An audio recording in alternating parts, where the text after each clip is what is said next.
So students, आज हम discuss करेंगे सिजोफ्रेनिया के बारे में। सबसे पहले हम इसको हिस्ट्री देख लेते हैं इसकी, और फिर आगे मैं आपको बहुत इजी वे में समझाऊंगी।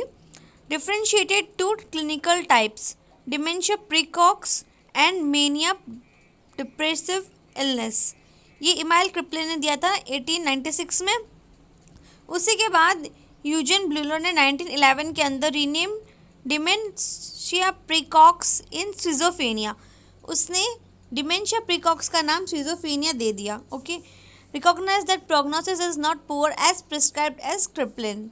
क्रिप्लिन के ने जो दिया स्टेटमेंट वो इतना भी बुरा नहीं था, वो भी ठीक था, और इसलिए उसका नाम उसने सिजोफ्रेनिया दे दिया। और स्कैटर सिम्टम्स भी दिए उसने, जो हम ये आगे बाद में डिस्कस करेंगे। ब्लूलर्स 4A साइन, ये Kurt Schneider's 1959 sorry, describe Schneider's first rank symptoms, ये सब कुछ इन्होंने दिया है। ये तो बात थी हिस्ट्री की। अब हम इंट्रोडक्शन पूछें अगर, तो फिर क्या होता है? Schizophrenia is a serious mental illness that has an effect on a person feel behave and think. ये एक सीरियस मेंटल डिसऑर्डर है जिससे पर्सन की माइंड, बिहेव और थिंकिंग के अंदर चेंजेस आते हैं, वो इफ़ेक्ट हो जाती है, वो चेंजेस आते हैं उसके अंदर। ये तो ढंग से फील नहीं कर पाएगा, बिहेव प्रॉपर नहीं कर पाएगा और सोच ढंग से नहीं पाएगा। Often confuse with multiple personality disorder, और उसको कन्फ्यूजन रहेगी स्टेट ऑफ माइंड में, और डिसऑर्डर्स रहेंगे, पर्सनैलिटी डिसऑर्डर्स, जैसा कि आप पढ़ चुके हो वो। फिर हम डेफिनेशन की बात करें तो schizophrenia is a psychotic condition characterized by disturbance in thinking, emotion, violence, faculty in the presence of clear conscious, which usually leads to social withdrawal. Schizophrenia एक साइकोटिक कंडीशन है, जैसा कि हम सबको पता है। इसके अंदर क्या होता है? थिंकिंग के अंदर डिस्टर्बेंस हो जाता है, हमारी सोचने की जो क्षमता होती है उसके अंदर डिस्टर्बेंस हो जाता है। जो हमारे इमोशंस होते हैं, जो फीलिंग्स होती है, उसके अंदर चेंजेस आ जाते हैं, वो डिस्टर्ब हो जाती है। और जो बॉडी की हमारी नॉर्मल फंक्शनिंग होती है, चाहे वो माइंड से रिलेटेड हो चाहे बॉडी से रिलेटेड हो, वो भी डिस्टर्ब हो जाती है। और ये प्रेजेंस कॉन्शियस में हम उस टाइम बेहोश नहीं होंगे, हम हमारी कॉन्शियस के अंदर ही हम जगे हुए होंगे, और उसी के साथ हम ऐसे डिस्टर्ब बिहेवियर करेंगे। और इसी वजह से अगर थिंकिंग अच्छी नहीं होगी, इमोशन सही तरह से नहीं होंगे, बॉडी के फंक्शन सही नहीं होंगे, तो इस वजह से सोशल विड्रॉल होगा। सोशल विड्रॉल मीन्स जो भी हम एक सोसाइटी में रहते हैं या फिर हमारी फैमिली में रहते हैं, तो हम लोगों के अंदर रहना छोड़ देंगे, हम लोगों से दूर भागने लग जाएंगे, हम अकेले रहना चाहेंगे। तो ये थी इसकी डेफिनेशन। फिर हम बात करते हैं क्लासिफिकेशन की। तो ये क्लासिफिकेशन F20 से F20.9 के बीच में है। तो इसके अंदर मैं बताती हूँ F20.0, F20.12, ये करके 6 तक तो है, 7th वाला स्किप है, 7th वाला इसमें प्रेजेंट नहीं होता है, 8 और 9 होते हैं डायरेक्ट। चलो हम पढ़ते हैं 0 से।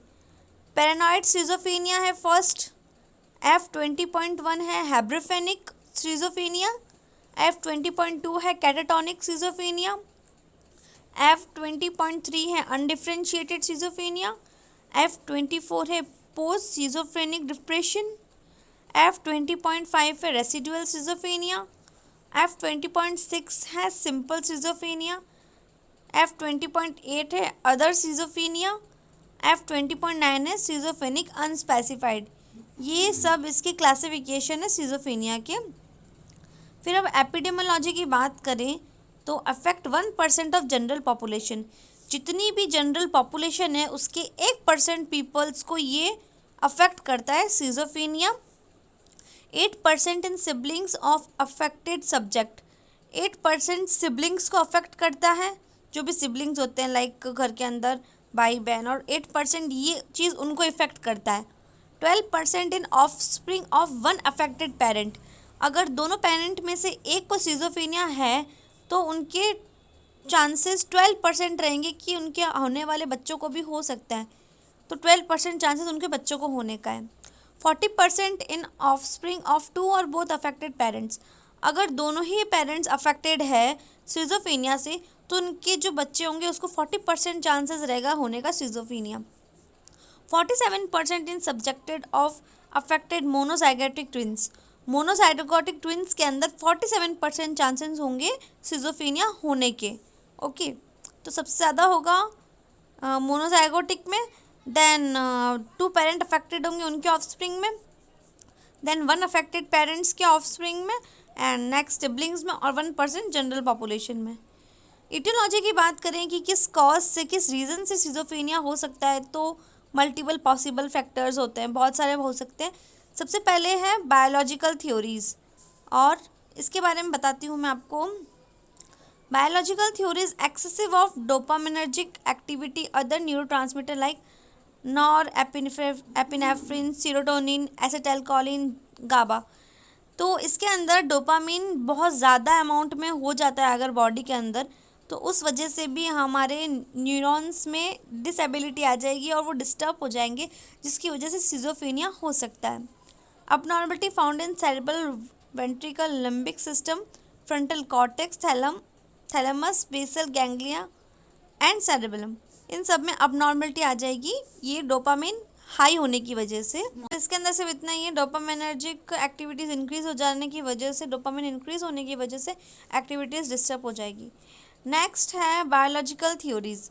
बायोलॉजिकल थ्योरीज इंक्लूड जो भी हमारे आसपास का वातावरण होता है, लाइक इन्वायरमेंट है, जिसके अंदर कोई भी पर्सन की एक्टिविटीज़ या फिर इन्वायरमेंट के अंदर कोई भी फ्लॉड आ रहा है, कुछ भी ऐसी चीज़ें आ रही है जिसकी वजह से हमारे ब्रेन पे इंजरी लग के हमको सिजोफ्रेनिया हो रहा है, उसे हम बोलेंगे biological theories. Okay, then psychodynamic theories के अंदर डेवलपमेंटल थ्योरीज आएगी, फैमिली थ्योरी आएगी, जिसके अंदर हमारा डेवलपमेंट होता है फ्रॉम चाइल्डहुड। अगर वो डेवलपमेंट सही नहीं हो रहा तो हमको वो सिजोफ्रेनिया होने के चांसेस हैं। फैमिली में रह के भी हमारे कुछ से कंडीशन सिचुएशंस आ जाती है जिसकी वजह से हमारा मेंटली डिस्टर्बेंस हो जाता है, तो उसको हम कह सकते हैं कि सिजोफ्रेनिया हमको होने के चांसेस हैं। Next is vulnerable stress model. Vulnerable मतलब होता है more sensitive. Both biological and psychodynamic predispositions when coupled with stressful life event can participate. इसके अंदर बायोलॉजिकल और सोशल डायनामिक दोनों साथ में इन्वॉल्व होंगे और उसकी वजह से स्ट्रेस कंडीशन आएगी और हमारे लाइफ के इवेंट्स और जो भी मूवमेंट्स होंगे वो ख़राब हो जाएंगे। लास्ट है सोशल फैक्टर्स। सोशल फैक्टर्स जैसे सोसाइटी है, और जैसे लो क्लास सोसाइटी के अंदर का अगर कोई पर्सन है तो वो चीज़ें उसको हाई क्लास वाली नहीं मिल पाएगी, तो उससे एक तरह से उसके माइंड को डिस्टर्बेंस पहुंचेगी और उस वजह से सिजोफ्रेनिया होने के चांसेस हैं, मेंटली डिस्टर्ब हो सकता है वो। तो स्टूडेंट्स, ये थे कुछ discussion about schizophrenia, general discussion था ये सिजोफ्रेनिया के ऊपर। और इसके टाइप्स को अगर आपको ब्रॉडली देखना है तो आप मेरे वीडियोस में जाके देख सकते हो, उसमें आपको मिल जाएगा। तो ये अगर वीडियो आपको मेरा हेल्पफुल लगी तो मेक श्योर आप इसको लाइक करना और मेरे चैनल को सब्सक्राइब करना। Thank you.